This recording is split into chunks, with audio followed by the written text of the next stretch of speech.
Welcome to our Hobie Strands and Shoreline operations video. First, let's start off with your battery key functions. The battery key has three functions: on, off, and unlock. The on feature allows you to turn on your e-bike, and the key will stay locked in the battery.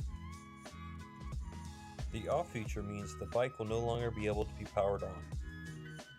You're able to take out the keys, and the battery will stay locked in place. The unlock feature allows you to remove your battery.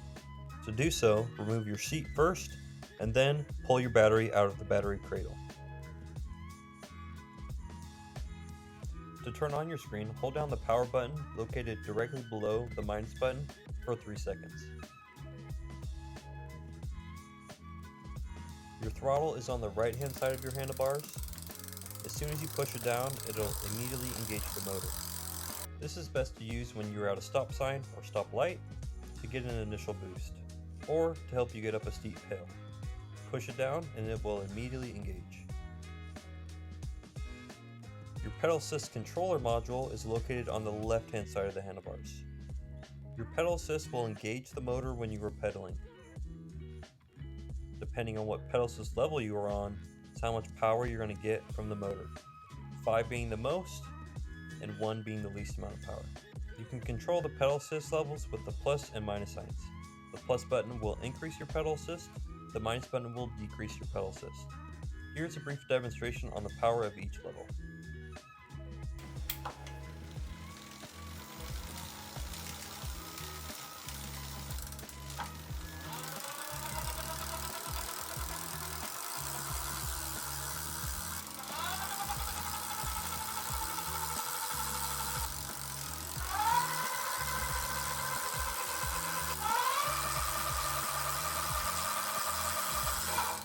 Another feature of your controller is called walk assist.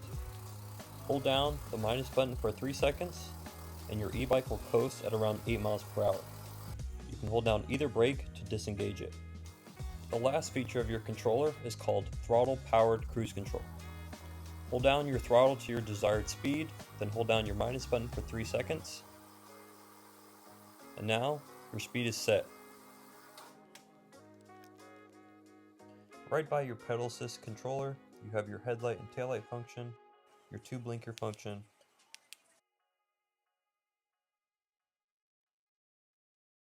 and your horn function. Each of these can be turned on by clicking them. For your blinkers, you can turn on both blinkers at the same time, or you can use one of the blinkers at a time. Note that you will have to turn off the other side blinker in order to show just one blinker and vice versa. Let's then take a look at your screen.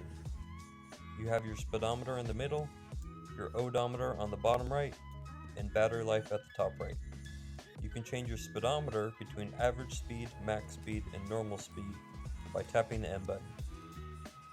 You can toggle between your normal odometer, trip odometer, time on the bike, and power level by tapping the power button. There is also a USB port located directly below your screen that you can charge your phone with. Simply plug in the cable, hold down the M button, plug in your phone, and you're good to go. Let's then move on to your brakes. Your right hand brake stops the rear tire and your left hand brake stops the front tire. We recommend using the brakes at a 60-40 ratio. 60% on the front brake and 40% on the rear brake. You will also notice when engaging either brake, an exclamation point will pop up on the top of your screen. This means your brake sensors are working properly. These brake sensors are designed to disengage the motor when either brake handle is engaged, which allows you to slow your bike down quicker and smoother. You also have your gear shifter located on the right hand side of your handlebars, which controls your mechanical gears. It is best to use this function when pedaling the bike. The 7th gear is the hardest to pedal on, and the 1st gear is the easiest to pedal on.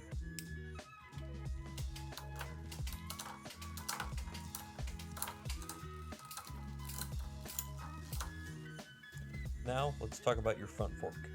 The dial on the right controls whether or not your suspension is engaged or disengaged.